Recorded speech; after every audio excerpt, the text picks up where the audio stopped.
كلا إن كتاب الأبرار لفي عليين وما أدراك ما عليون كتاب مرقوم يشهده المقربون. اعوذ باللہ من الشیطان الرجیم. بسم اللہ الرحمن الرحیم. اللہ تبارک و تعالیٰ کے نام سے شروع جو بڑا مہربان اور نہایت رحم کرنے والا ہے. جہنم اللہ تبارک و تعالیٰ کا بنایا ہوا وہ مقام ہے جو کافروں اور مشرکوں کے لیے تیار کیا گیا ہے، لیکن اس کے باوجود کچھ مسلمان اور ایمان والے ایسے بھی ہوں گے جو مومن ہونے کے باوجود جہنم میں ڈالے جائیں گے. پیار دوستو، ویسے تو جہنم میں بہت سارے مسلمانوں کو ان کے گناہوں کی وجہ سے داخل کیا جائے گا اور ان کو جہنم میں ان کے گناہوں کے حساب کے مطابق عذاب دیا جائے گا. لیکن آج کی اس ویڈیو میں ہم آپ کو جہنم میں رہنے والے سب سے آخری مسلمان کے بارے میں بتائیں گے کہ جہنم میں رہنے والا سب سے آخری مسلمان کس حال میں جہنم میں رہے گا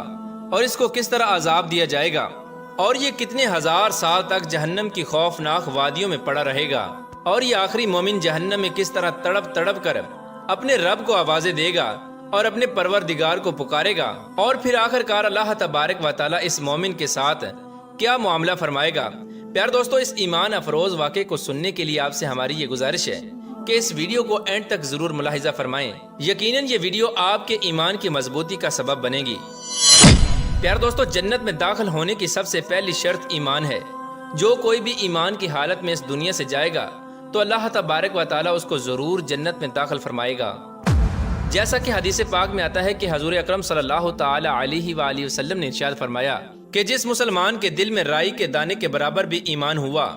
تو وہ ضرور جنت میں داخل ہوگا. پیار دوستو، قیامت کے دن کچھ لوگ ایسے ہوں گے جن کو اللہ تبارک و تعالیٰ بغیر حساب و کتاب کے جنت میں داخل فرمائے گا، اور کچھ مومن ایسے ہوں گے جو اس دنیا سے تو ایمان کی حالت میں گئے ہوں گے لیکن ان کے گناہ اتنے زیادہ ہوں گے جس کے سبب ان کو سیدھا جنت میں داخل نہیں کیا جائے گا، بلکہ پہلے ان کو جہنم میں داخل کیا جائے گا اور وہاں پر ان کو ان کے گناہوں کے مطابق سزا دی جائے گی، اور پھر اس کے بعد ان کو جہنم سے نکال کر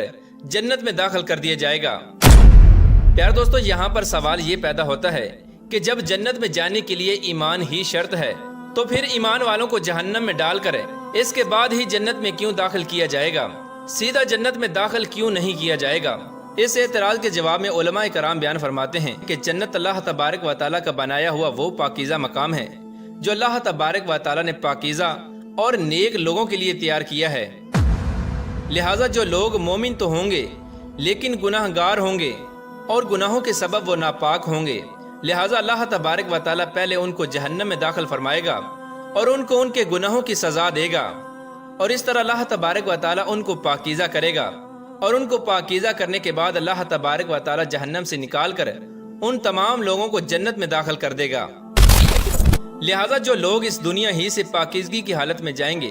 تو اللہ تبارک و تعالیٰ ان کو سیدھا جنت میں داخل فرمائے گا، اور جو لوگ دنیا کے اندر اللہ تبارک و تعالیٰ کی نافرمانیاں کرتے رہے اور گناہوں کے اندر مبتلا رہے اور ناپاکی کی حالت میں اس دنیا سے گئے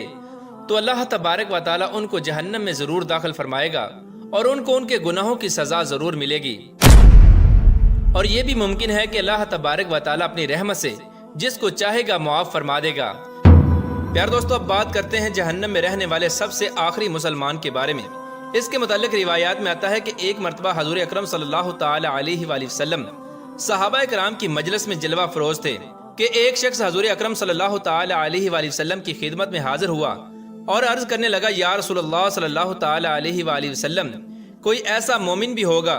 جو جہنم میں رہے گا؟ تو حضور اکرم صلی اللہ تعالی علیہ وآلہ وسلم نے ارشاد فرمایا کہ ہاں، ایک شخص ایسا بھی ہوگا جو جہنم کی گہرائی میں 1000 سال تک رہے گا، اور یہ مومن مسلسل اللہ تبارک و تعالیٰ کو جہنم میں یا حنانو یا منانو کے نام سے پکارتا رہے گا. حضور اکرم صلی اللہ تعالی علیہ وآلہ وسلم نے ارشاد فرمایا کہ ایک دن یہ شخص اس قدر بلند آواز سے اللہ تبارک و تعالیٰ کو یا حنانو یا منان کہہ کر پکارے گا کہ اس کی آواز کو حضرت جبرائیل علیہ السلام جہنم کے قریب سے گزرتے ہوئے سن لیں گے، اور حضرت جبرائیل علیہ السلام حیران ہو کر فرمائیں گے کہ یہ کیسی عجیب بات ہے کہ کوئی مسلسل اللہ تبارک و تعالیٰ کو یا حنانو یا منان کے نام سے پکار رہا ہے۔ اس کے بعد حضرت جبرائیل علیہ السلام اللہ تبارک و تعالیٰ کے عرش کے سامنے حاضر ہوں گے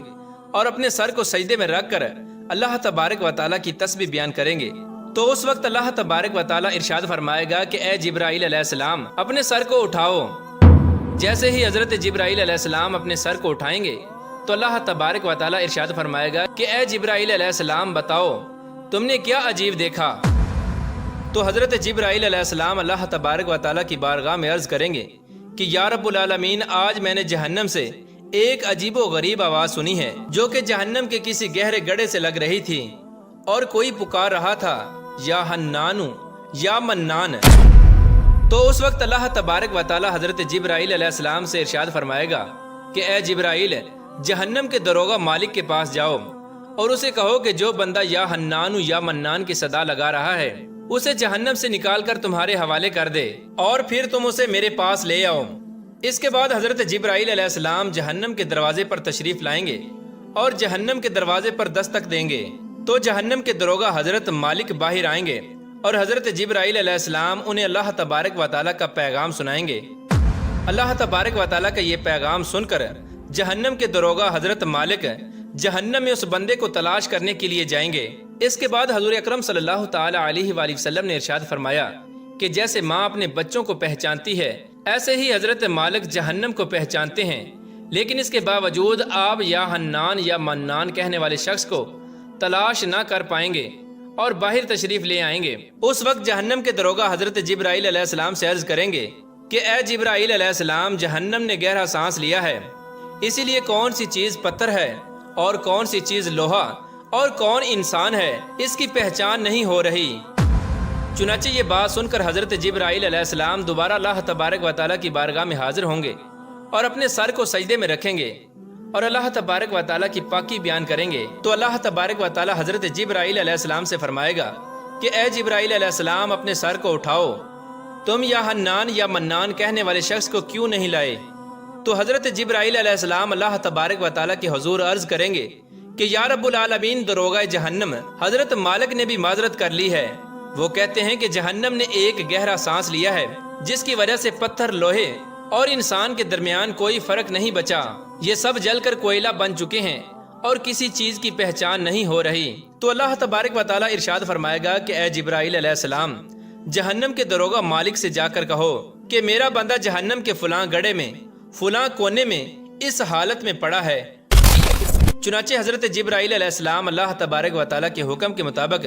جہنم کے دروازے پر دوبارہ جائیں گے اور حضرت مالک کو یا حنان یا منان پکارنے والے شخص کا پتہ بتائیں گے۔ چنانچہ حضرت مالک جہنم کے اندر دوبارہ جائیں گے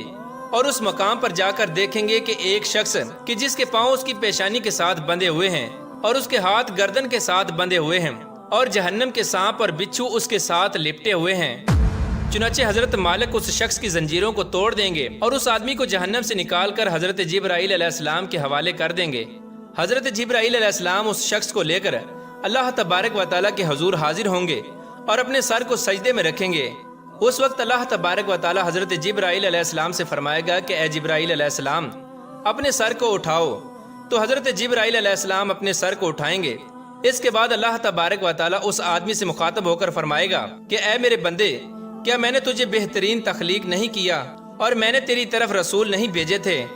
کیا میرے رسولوں نے تمہیں میری کتاب نہیں سنائی تھی؟ اور کیا میرے رسولوں نے تجھے نیکی کا حکم نہیں دیا تھا اور تجھے برائی سے منع نہیں کیا تھا؟ وہ بندہ اللہ تبارک و تعالیٰ کی بارگاہ میں اپنی ساری باتوں کا اقرار کرے گا